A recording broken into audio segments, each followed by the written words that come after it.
Listok ako na MHD, tak som dal občiansky preukaz, nemienim viac im dať, za chvíľku mi ho vrátia a som na ceste domov. Čo mám robiť ďalej?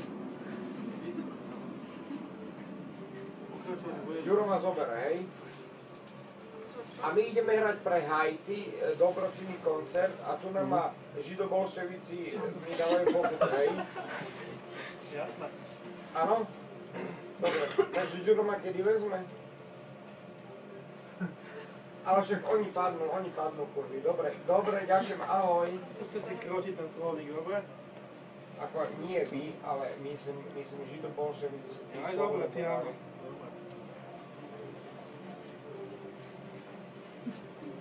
A prosím, pekne, čo som ja to vlastne obočil? Nemám to nič. Či mne nič. Ja mám pokutu, nedávam nič.